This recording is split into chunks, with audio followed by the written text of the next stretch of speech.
Deion Sanders, Colorado. As of recording, 11 players have transferred out. I'm sure by the time the show airs, it'll be like 15. What is happening in Boulder right now? And was this expected? Because all of a sudden, this great roster feels like it's kind of crumbling. Look, man, I'm just going to go ahead and say it. I know a lot of people, he's either you like him or you don't. Yeah. I've been around Deion a few times. He's a fun guy to talk to, and he's really intelligent. He's got medical issues. He doesn't do, unless it's just a few special ones, he doesn't do in-home visits with the recruits, which is an absolute no-no. That does not work. It's a hard place to recruit to. They don't have recent history. They're recruiting like crap at the high school level. They get a few elite players, and that's it. If something doesn't change here very soon, he ain't going to be there long. And he may not care anyway because Shador's done after this year. And by the way, he's tremendous. But I just don't think that he's there for the long haul, and that's part of the reason he's doing this. I think this year, next year, he's gone anyway, and he's not going to put in the time recruiting. The number one trend that always predicts coaches being gone is how hard are you recruiting high school players, and he is not. So I think they're going to be a disaster this year, score a lot. Offensive line's still going to be horrendous. I think Shador was sacked like 50 times. It was just something ridiculous. More, yeah, up. Oh, wow. I mean, and it's too bad because he's a great football player. Oh, yeah. At least they have Travis back. I hope they don't have to play him both ways because that's not good for him. He's a phenomenal kid. He's arguably the best 7-on-7 player I ever watched. Watching him from 5 feet away was incredible. But they don't have enough bodies, and they're losing more. Like, what's going on there? Like, is this even with two guys who are going to go first round of the draft? Are they going to go 3-9? Like, they don't have any depth anyway, and the guys are leaving left and right. How many? What is it? Like 11 guys have left or something? Like that? 11 guys now, and that's climbing. So it's not good. Look, I mean, could you imagine? Like, they're in the Big 12, which is a mediocre conference. If they were in the SEC, they might win 2 games. They just don't have any depth. Like, they don't have their linemen. Georgia State and Mercer, by the way. Yeah, that's what I mean. Like, they wouldn't. Like, they might beat Vandy because Shador makes points. Okay, great. Yeah. Like Deion was talking last year, like, oh, we're going to make a run at the point. No, you're not. You have no shot. You can't recruit high school kids like this and then lose portal guys the other direction and just constantly have change. He's doing the opposite of like what Gundy's doing. Gundy recruits high school kids, fit his system, red shirts, brings them along by their junior year. They play some senior year. They're pretty good. 5th-year senior. He's second team all Big 12.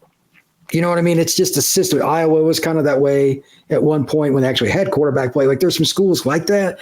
Colorado's just the way he's doing it doesn't work. I think it's going to be a total train wreck.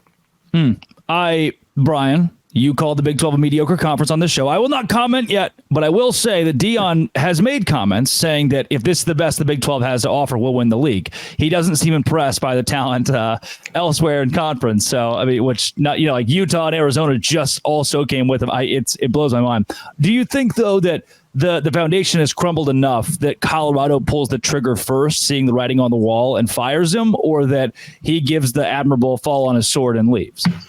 He'll leave on his own accord. Let's not kid ourselves, especially in an election year. This is a very political thing. You know what I mean? And it would be a disaster for that school in that state politically to do it. You can read what I'm saying here. And I don't think so. And he might, again, like his kid's going to be done after this year. Deion's got health problems. I wouldn't be surprised, like, if his doctor's like, you don't need this stress, which probably doesn't. And he does not take losing. He's about as competitive a dude as I've ever been around in my entire life.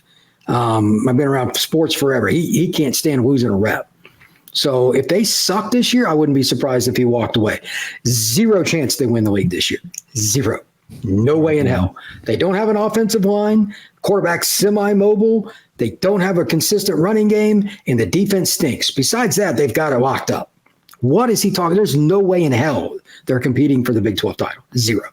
They do, on paper, have the best roster in the Big 12. It is a misfit roster for sure, but they've got, it's so interesting how many 4- and 5-star guys they have, according to 24/7 and On 3, mixed with the coach's son posting on his Instagram, please come play with it. Hit me up if you want to come play ball over in Boulder. I think it's unprecedented, truly, in college athletics to have the coach's kid doing that at Colorado. But Brian, man, opposite of dumpster fire, your analysis in all things recruiting. Where can folks find you if they want more? At FB Scout _Florida.